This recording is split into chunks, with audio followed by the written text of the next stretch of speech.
করে দিন। সে ঠিক আছে, কোনো ব্যাপার না।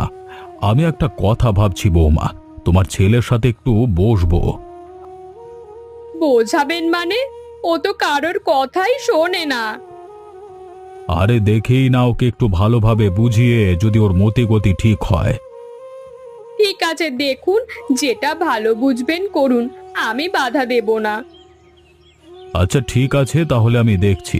সাহস রাখো বৌমা, সবকিছু ঠিক হয়ে যাবে, দেখো।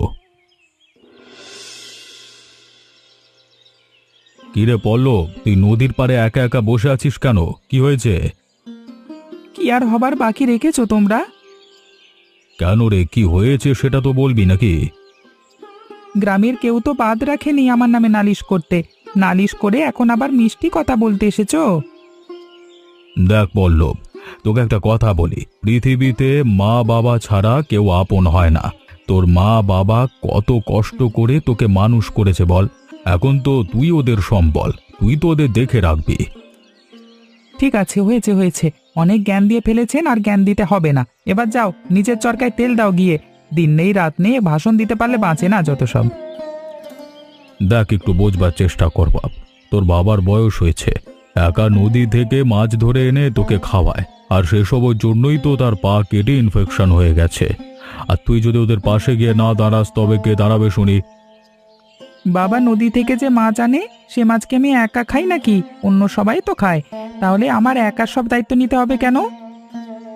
দেখ, দুনিয়াটা তো সহজ না। যেদিন নিজে ইনকাম করে খাবি সেদিন বুঝতে পারবি দুনিয়াটা কত কষ্টের। প্রত্যেকটা সময় মানুষ দুমুঠো খাবার জন্য সংঘর্ষ করে যায়। সেই জন্যই তো তোর বাবা আছে, খেতে দেয়। তাই তুইও ওদের সাথে ভালো ব্যবহার করতে পারিস না একটু? অনেকক্ষণ ধরে শুনছি তোমার প্যান প্যানানি, যাও তো এখান থেকে, কানের মাথা কেউ না, ভালো লাগে না যত সব। এখন বাবা মা আছে, তাদের মর্ম দিতে পারছিস না। যখন থাকবে না তখন ঠিকই বুঝতে পারবি। এ কি রে বাবা, এতদিন তো পাত্তা দিচ্ছিলাম না, এখন তো দেখি বাবা ছটফট করছে কষ্টে। এখন কি করব আমি? হে ওপরওয়ালা, আমার বাবাটাকে সুস্থ করে দাও। আমি আর কারোর পেছনে লাগবো না, আমি ভালো হয়ে যাব। এত রাতে কোথায় যাব, কি করব কিছুই বুঝতে পারছি না। এদিকে বাবার অবস্থা তো আরো খারাপ হচ্ছে। একটা পথ দেখাও ওপরওয়ালা, একটা পথ দেখাও। বাবা, এই কষ্ট সহ্য করতে পারছি না, পারছি না রে। ওগো, ওগো, তুমি একটু সহ্য করো, আমরা এখনই কিছু একটা করছি। পল্লব, ও পল্লব, তোর বাবার অবস্থা খুবই খারাপ, তুই শিগগির মফিজুল চাচাকে ডেকে নিয়ে আয়। কেন মফিজুল চাচাকে ডাকতে যাবো কেন? উনি কি করবেন? উনি কি ডাক্তার? এত কথা বাড়াস না, যা বলছি শোন। তুই এখন মুখ বুজে চাচাকে ডেকে নিয়ে আয়, যা। সে না হয় ডেকে আনলাম, কিন্তু আমাকে এটা বলো, ওনাকে ডেকে হবেটা কি? আমার মনে হয় কেউ কিছু করতে পারলে উনিই পারবেন, একমাত্র উনি পারবেন। তাই বলছি তুই আর কথা বাড়াস না। তোর বাবার অবস্থা যত সময় যাচ্ছে খারাপ হচ্ছে, তুই তাড়াতাড়ি যা। আচ্ছা আচ্ছা, যাচ্ছি। মফিজুল চাচা, মফিজুল চাচা বাড়িতে আছো? তাড়াতাড়ি একটু বাইরে আসো, আমার অনেক বড় সর্বনাশ হয়ে গেছে। কে চেঁচাচ্ছে এত রাতে? হ্যাঁ, কে চেঁচাচ্ছে? এই যে আমি পল্লব, মফিজুল চাচা বাড়িতে আছে, একটু ডেকে দাও না, আমার খুব দরকার মফিজুল চাচার সাথে। এ কি রে পল্লব, তুই আবার এসেছিস আমাদের বাড়িতে? আগে একবার তো আমার বাবার মাথা ফাটিয়ে তো শান্তি হয়নি নাকি?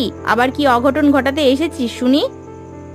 আমি কিচ্ছু করতে আসিনি পায়েল দিদি, তুমি দয়া করে একটু মফিজুল চাচাকে ডেকে দাও, আমার ভীষণ বিপদ। অসভ্য বদমাইশ ছেলে কোথাকার! যখন বাবার মাথায় ঢিল ছুঁড়েছিলিস তখন মনে ছিল না? ঠিক সময় যদি বাবা মা কিছুটা শিক্ষা দিত তাহলে এমনটা হতো না। আমার বাবার কি দোষ ছিল শুনি? হ্যাঁ বলতো, যে তুই আমার বাবার মাথা ফাটিয়ে দিলি? বল, আগে বল। তোমার পায়ে পড়ি পায়েল দি, দয়া করে আমার উপর তুমি একটিবার চাচাকে ডেকে দাও, আমার সত্যি ভীষণ বিপদ। বাইরে এত কিসের আওয়াজ হচ্ছে রে? পায়েলকে আসলো এত রাতে? আরে পল্লব, এত রাতে আমাদের বাড়িতে কি মনে করে? কিছু কি হয়েছে?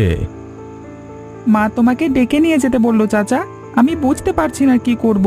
একমাত্র তুমিই পারবে এই সমস্যার হাত থেকে আমাদের বাঁচাতে। আরে সে না হয় যাচ্ছি, কিন্তু কি হয়েছে সেটা তো আগে বল।